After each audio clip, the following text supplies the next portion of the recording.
Só para encerrar, será lançado hoje o segundo volume da biografia de Waldir Pires, escrita pelo jornalista Emiliano José, professor aposentado e doutor em comunicação pela Universidade Federal da Bahia.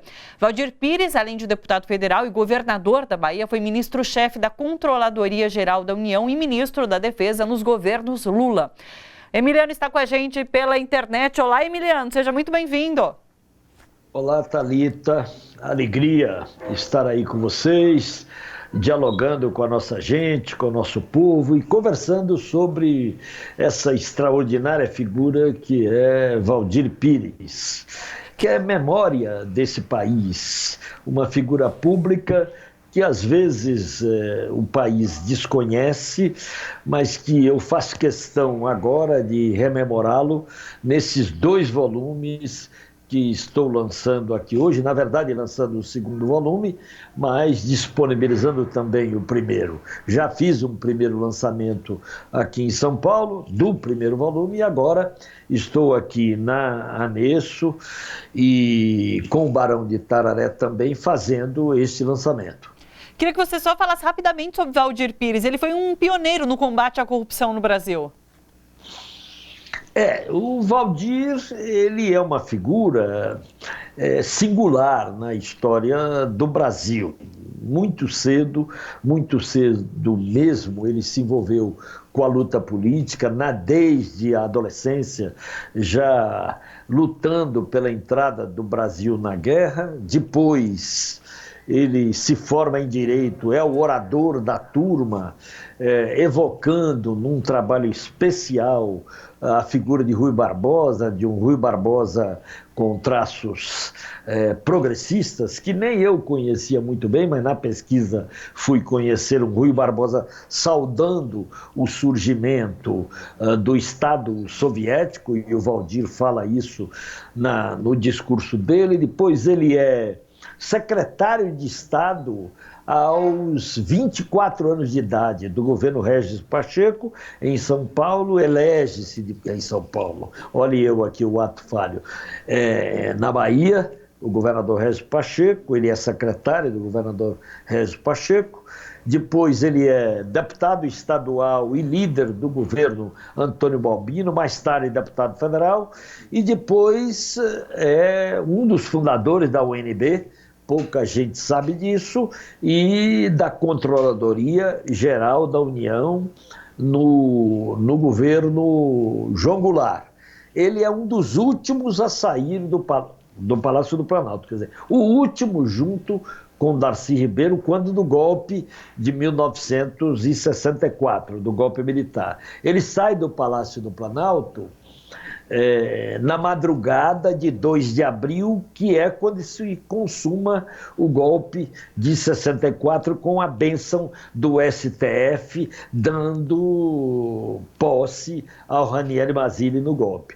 E depois é o exílio, ele e Darcy fogem num teco-teco em direção ao Uruguai, teco-teco movido a gasolina de caminhão, desembarcam, descem no Uruguai nessa condição terrível, e ele vive um tempo no Uruguai num exílio muito difícil, depois vai para a França, e lá na França ele aprende francês em 6 meses e torna-se professor de uma universidade milenar, a Universidade de Dijon, onde ensina direito constitucional, como ensinara na UNB e na Universidade Católica. Volta em 1970, logo depois do ato 5, correndo os riscos todos, porque ele dizia que não ia deixar os filhos se tornarem filhos de outra nação.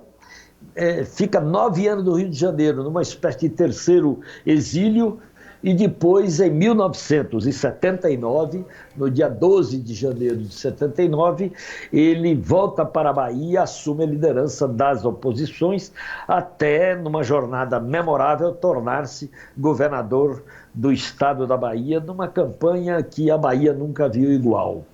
E depois, mais tarde, ele, no meio do seu governo, e este foi talvez o seu maior erro, ele renuncia para juntar-se a Ulisses Guimarães na luta para derrotar Collor e todo mundo sabe o resultado disso. Ulisses não conseguiu e ficou muito abaixo das expectativas. Depois veio toda a luta dele e continua a luta e ele se torna deputado federal algumas vezes e mais tarde, como você disse, ele é ministro do Lula na CGU, que ele constrói, a CGU ele praticamente constrói, e depois ele é ministro da Defesa e mais tarde, curiosamente, no final da existência, ele, já no outono da vida, ele se candidata a vereador pela cidade de Salvador, que é uma coisa curiosa.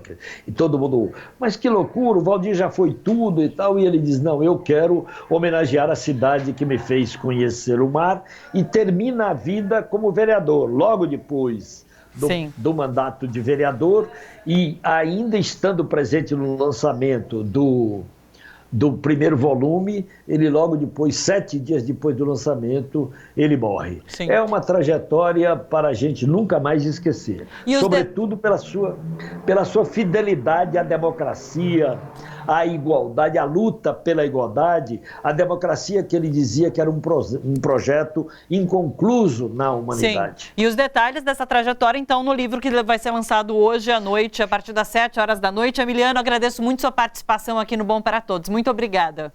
Muito obrigado a vocês. Um abraço, até mais.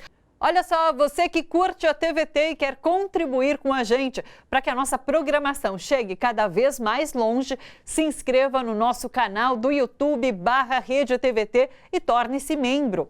Ou então faça a sua contribuição em nosso Catarse. É só acessar catarse.me/TVT. A gente agradece.